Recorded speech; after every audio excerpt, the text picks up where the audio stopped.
Hello students, हम प्रश्न bank जो कि राजस्थान स्कूल शिक्षा परिषद द्वारा जारी की गई है उसमें अध्याय 2 देख रहे थे। एक लेक्चर हम देख चुके हैं।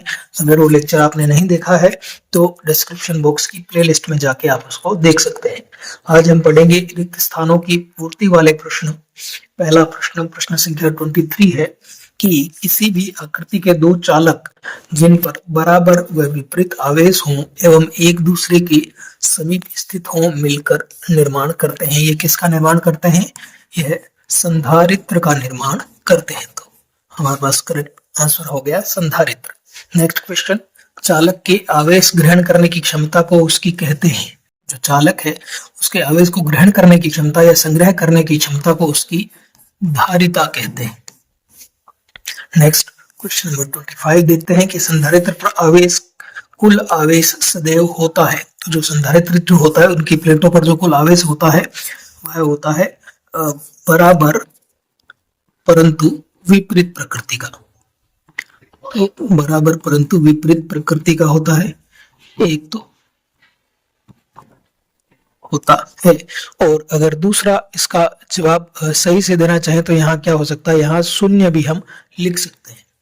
तो मेरे हिसाब से शून्य ज्यादा सही रहेगा कि संधारित्र पर कुल आवेश सदैव क्या होता है? शून्य होता है, क्योंकि समान और विपरीत प्रकृति का आवेश होता है। एक प्लस क्यू है, एक माइनस क्यू है, तो टोटल कितना हो गया? 0 यहाँ पे हो गया। चलो नेक्स्ट हम क्वेश्चन देखते हैं, क्वेश्चन नंबर 26 कि यदि दो संधारित्र C1 व C2 श्रेणी क्रम में जुड़े हैं तो तुल्य धारिता क्या होगी? जब दो संधारित्र श्रेणी क्रम में जुड़े होते हैं, एक की धारिता C1 दूसरी की धारिता C2, तो जो परिणामी धारिता का जो सूत्र होता है वो होता है C1 इंटू C2 अपॉन में C1 प्लस C2। क्योंकि जो श्रेणी क्रम है उसमें ये फॉर्मूला हम देते हैं 1/C equal to 1/C1 plus 1/C2।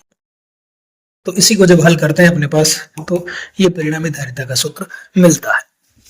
Next question number 27 हम देखते हैं कि जब परावैद्युत माध्यम आंशिक रूप से समांतर प्लेट संधारित्र की प्लेटों के बीच में भर दिया जाता है। तो ये जो प्लेटें थी समांतर प्लेट संधारित्र की, यहाँ पे क्या भर दिया हमने?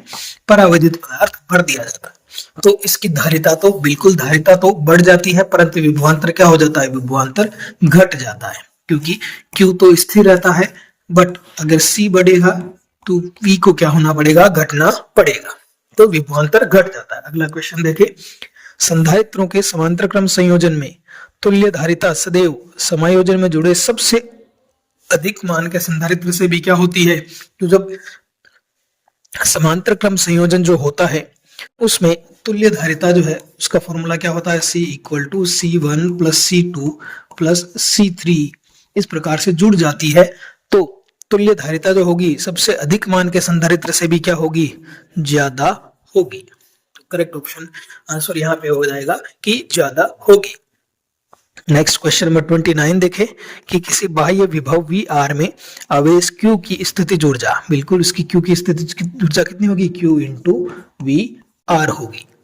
नेक्स्ट क्वेश्चन देखें कि एक समान विद्युत क्षेत्र में किसी द्विध्रुव की स्थितिज ऊर्जा, क्या फॉर्मूला होता है? Minus P dot E। ये फॉर्मूला होता है किसी द्विध्रुव की स्थितिज ऊर्जा का, कहा एक समान विद्युत क्षेत्र E में। नेक्स्ट क्वेश्चन हम देखते हैं, क्वेश्चन नंबर 31 देखेंगे। थोड़ा सा इसको मैं ऊपर कर लेता हूं।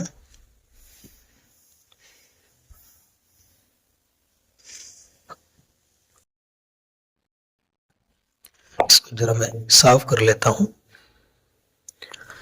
तो नेक्स्ट क्वेश्चन हम 31 देखने वाले हैं। क्वेश्चन जो 31 है, अब थोड़े से ये हमारे रिक्त स्थानों वाले प्रश्न बचे हैं, उनको देख लेते हैं जल्दी जल्दी। देखिए क्वेश्चन नंबर 31 हम देखते हैं कि बाह्य बल द्वारा किसी एकांक धनावेश को अनंत से किसी बिंदु तक लाने में किया गया कार्य, उस बिंदु पर देखिए कोई बाह्य बल अगर लग रहा है उसके विरुद्ध अगर तो है वो अपने को क्या लाना है? अनंत से एकांक धनावेश को लाना है। ठीक है, तो एकांक धनावेश को अनंत से किसी बिंदु तक लाने में किया गया कार्य उस बिंदु पर क्या कहलाता है? विद्युत विभव कहलाता है। विद्युत विभव होता है V equal W upon Q not. जहां Q नॉट को अगर 1 रख दे तो किया गया कार्य ही क्या कहलाता है? विद्युत विभव कहलाता है। नेक्स्ट 32 देखें कि भौतिक राशि का मात्रक जूल प्रति कूलाम है। देखिए ये फॉर्मूला है, W जूल हो गया, Q का हो गया कूलाम, तो जूल प्रति कूलाम किसका मात्रक हो गया? विद्युत विभव का। तो विद्युत यहाँ भी क्या आ जाएगा? विद्युत विभव यहाँ पे आ जाएगा। नेक्स्ट क्वेश्चन नंबर 33 देखेंगे, पराविद्युत परमाणुओं में आवेशों के विस्थापन की घटना। जो पराविद्युत परमाणु होते हैं उसके ऊपर अगर अपन बाह्य विद्युत क्षेत्र लगाते हैं तो जो धनात्मक जो सेंटर है और ऋणात्मक सेंटर है वो विस्थापित हो जाता है। इसको हम कहते हैं पराविद्युत ध्रुवण की घटना कहते हैं, पराविद्युत ध्रुवण। अंतिम प्रश्न है रिक्त स्थान वाला कि भौतिक राशि जिसका मात्रक फेरेड होता है वह क्या होती है? वह होती है धारिता।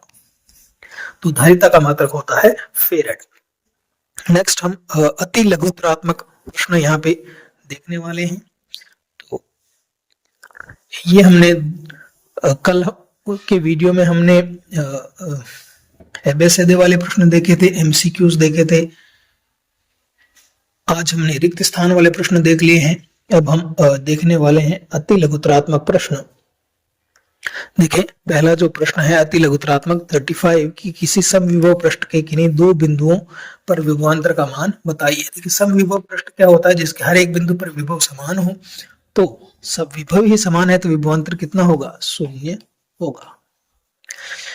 किसी चालक के अंदर विद्युत क्षेत्र की तीव्रता का मान कितना होता है? चालक के अंदर विद्युत क्षेत्र की तीव्रता का मान होता है 0। समविभव पृष्ठ पर किसी आवेश को एक बिंदु से दूसरे बिंदु तक स्थानांतरित करने में किया गया कार्य। देखिए अगर विभव समान है दो बिंदुओं पर तो किया गया कार्य भी क्या होगा? 0 ही होगा। नेक्स्ट 38 समांतर पट संधारित्र के बाहर स्थित